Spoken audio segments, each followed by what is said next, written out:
Hello and welcome back to another YouTube art video. I'm Anwar.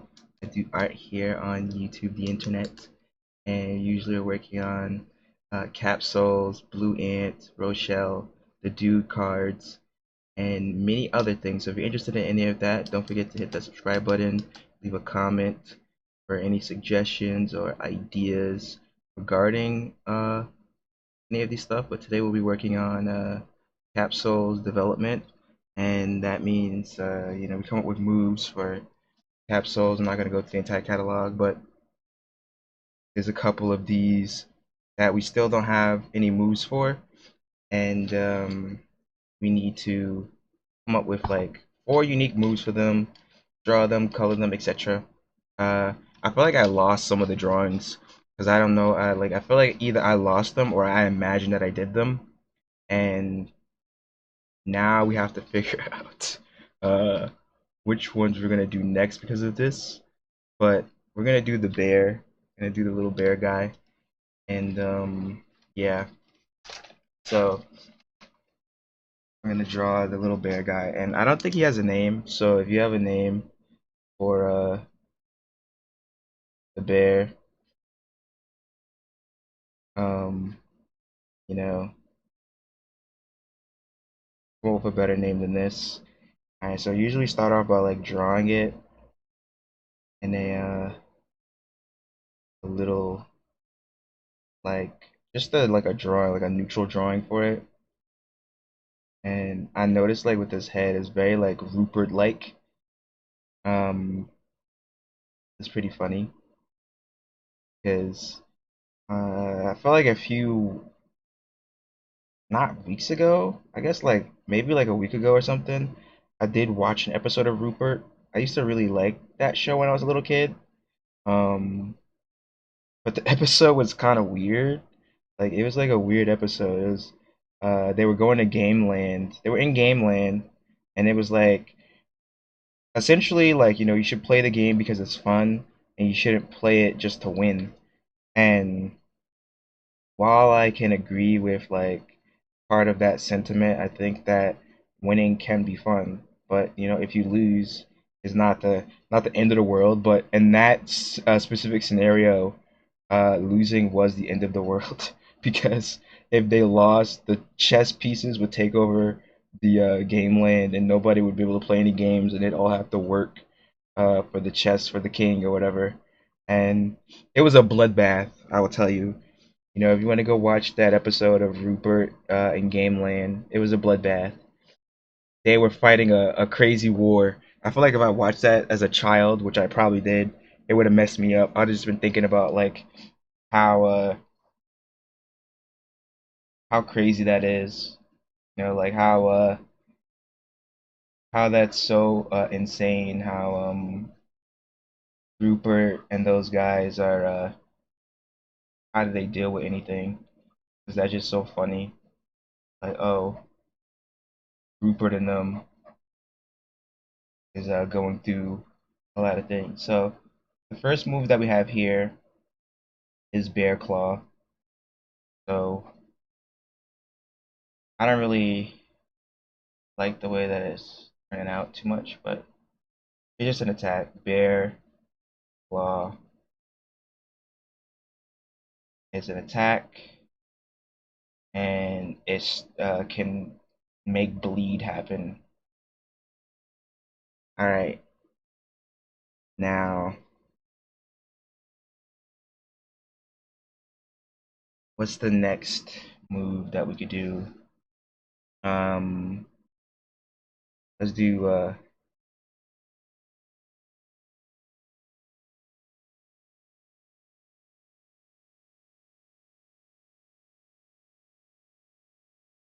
Sticky Fingers.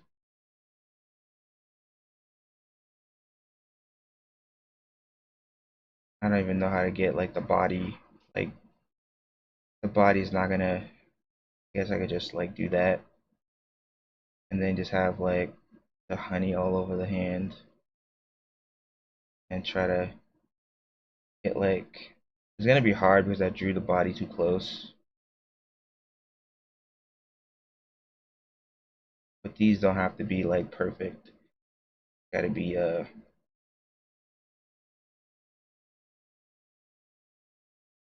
sticky fingers,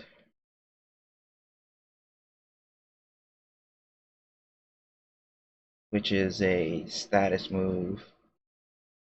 Heals user, negative speed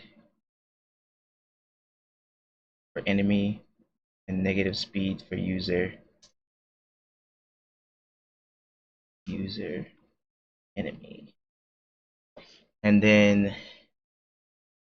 the next move, another attack, I guess. Uh, Bear tackle, maybe. I drew these. I need to draw smaller in the future, but bear tackle would be the next move. And oh no, let's do not bear tackle. Let's do bear headbutt.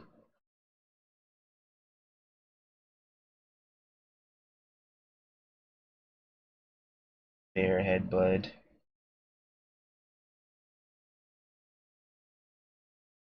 And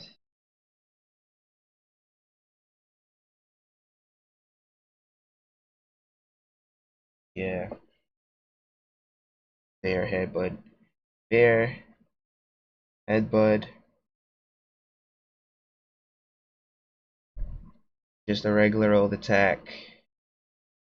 Specific to Barr. If you have another name, don't forget to write it down in the comments below. I will review them. And then the next move would be hibernation, maybe. Would that be a good move? Uh, we're gonna come up with a new move. We're gonna have a move. It's gonna be a bear roar.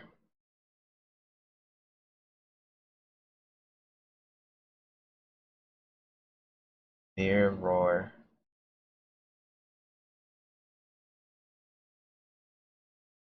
That was kind of, if you're on this channel, you like watching me draw. You like ever see me draw. You're like, wait a minute. This was kind of like that was kind of good. Like that shape definition and all that stuff, kind of good. I don't know how I did it. Bear roar, and it is a attack that boosts attack and stuns the enemy for 1 turn. Stuns enemy 1 turn, and yeah. So that is the initial drawing. We got our moves out, and next part is color it. So I forgot to sharpen pencils. I'm trying to sharpen the colors again. I feel like that's like orange. All right, so everything is pretty much we already got everything. So yeah, but like that episode of Rupert with Gameland, since we don't really have to really focus too much just coloring it. It's just really it was a really messed up episode because Rupert's friend, I forget his name, like he's like a badger, I forget his name, but he is like, you know, he wants to win at all costs. Like he don't care. He don't care if it hurts somebody. He don't care if your feelings are hurt, if your head gets knocked out of your skull. He don't care. He just wants to win. And I think that that's pretty funny how like he behaves that way because he's a cartoon character. Like he just wants to win at all costs. And also he's like the same age as Rupert. Like he's young. So like why is he so like I wouldn't even call it competitive. I would say like toxic more so because the his competitive nature is that of which to destroy a friendship because at the end of the episode, we learned that Rupert was like always holding back, right? Which honestly to me is just a cop out.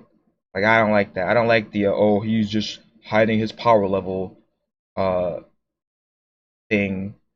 I would much rather you just like be honest. And if Rupert loses, Rupert loses. You know, I don't mind somebody losing, but when you do that, like oh his power level was hidden the whole time, it's like yeah, you're uh you're disrespecting me, you're disrespecting my friends, you're disrespecting my son, you're disrespecting his dinner. No, you can't be doing that. You can't put all of those things together and think that like, well, they'll just accept it because we said so. It's like, not me. I won't.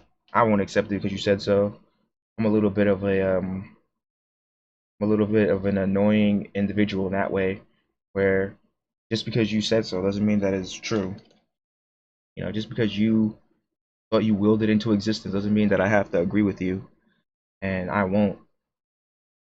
But that's just the way that I feel about it, I guess. Um, yeah, I think that the episode was really funny. It was really like I feel like Rupert in general is like not a good show to and not a good show for kids in my opinion. Like I just feel like everything about Rupert it just feels so like almost surreal, but also like a like an air of fear, like an air of scariness to it.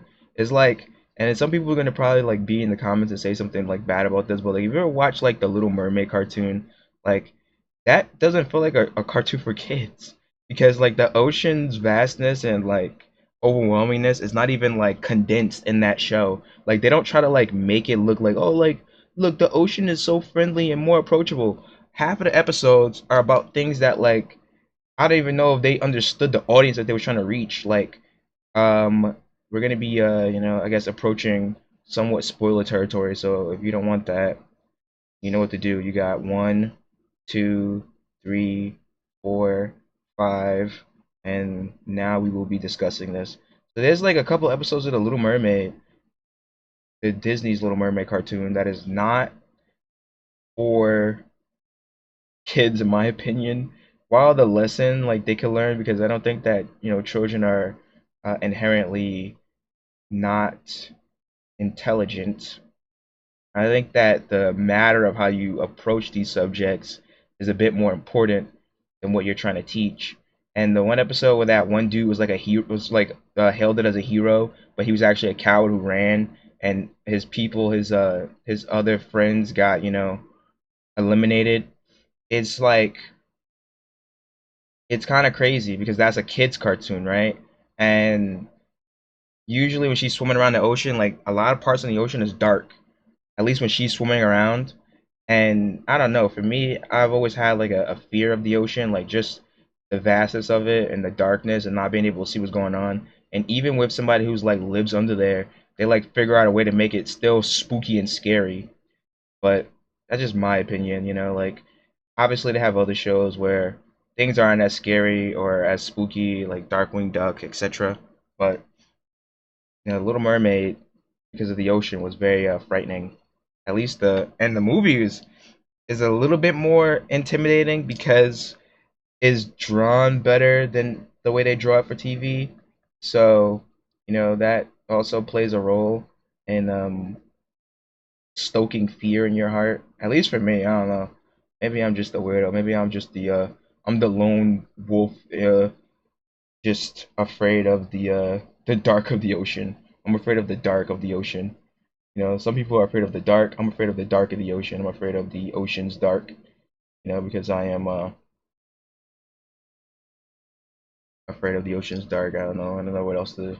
I don't know what clever thing I could add into that. But that's that. And I think that Rupert has like a level of disrespect in the show in itself that lends itself to being surreal and also kind of scary. Like that game, the game world battle thing where they were all the pieces were fighting for their freedom or whatever. Like if they lost, they would have been enslaved by the chess pieces. That is a bit dark, bro. Like, and they used to run Rupert. I remember when I was a little kid, they used to run Rupert on Nick Jr. Rupert wasn't on like regular Nickelodeon, bro. It was on Nick Jr. You know, like right after they run that, I think that Cat in the Hat show was Lost Media. I'm not sure, but they used to run that like puppet, Cat in the Hat show, which I loved when I was a little kid, and I might still love it now because a lot of that stuff just transfers over mentally. But they got that, and then you got freaking Rupert coming on, and Rupert wasn't like a like I feel like somebody saw Rupert and thought like, yo, he's just like Franklin. No, he ain't, because Franklin didn't really have too many things that was like scary. Franklin was like closer to the turtle version of Caillou, right? You know, except that Franklin was a little bit more respectful in certain ways, but Franklin was still up to no good. Franklin was still a bad kid. You know, he's a turtle, but he's still a bad kid. Like Franklin was one of the more badder uh, kids from the um, learning arc. You know, like he was one of the more badder ones, and the reason why I say that is because he just was. You know, like he was just a little bit more bad.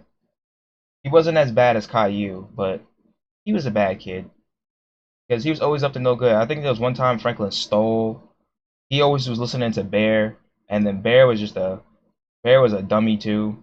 Like I don't know, it was just some dumb. Like I can't say that I wasn't a dumb kid, but there's just some dumb kids. Like there's always doing something stupid. And I like the one episode that sticks in your brain the most, at least for me, when it comes to like Franklin, is the episode where he got that helmet with the light on it, and everybody was clowning him, and he was like, "Nah, I'm not wearing that helmet no more. Everybody's making fun of me." And then the safety teacher was like, "Nah, that's cool." And they was like, "Oh, he's cool. I want a helmet like that now. I want that safety helmet with the red light. I want to be cool too." And it's just like it's crazy. Like I understand the theme in a lot of like these like cartoons. At least like for developmental minds is like don't be have your own brain, think for yourself and whatnot. But it's always funny when the characters are just like, yeah, I'm going with the crowd, bro. I'm never gonna do nothing that I like because I'm scared of what everybody else gonna think of me. And that do be people, but at the same time, it's like, damn, son, like, why is that such a perfect thing to do all the time? Like, why is that always like the bread and butter? You know, like if you was gonna count, you wouldn't start at like eight. You wouldn't be like eight, two, three. You would be one, two, three, right? And that's how they hit you with that. They always get you with that one, two, three. So that's just funny to me, like how it's always like that really good one, two, three. But Franklin and Rupert are not the same, and for some reason, I feel like the people at the network thought that they were somehow. They was like, "Yo, these two shows are the same show," and they're not the same show. But we are done drawing this drawing, so let's go over it. We have Bear. If you have a name for it, feel free to leave it in the comments below. Don't forget to hit that subscribe button, like button. So the first move is Bear Claw, which causes bleed. Bleed will obviously slow you down, and you lose health over time. In fact, you lose more health. You lose more health to more hits. So that's one thing. Bear Headbutt, just a regular attack. Sticky Fingers is a move to heal him, and then it's slow. But the user loses speed, and the enemy loses speed as well if they hit you. And then Bear Roar, it boosts your attack and it stuns the enemy for one turn, but it is also an attack as well. So yeah, that is Bear the capsule. This has been Capsule Development. Anwar. Don't forget to like, comment, and subscribe, and I will see you in the next one. Bye.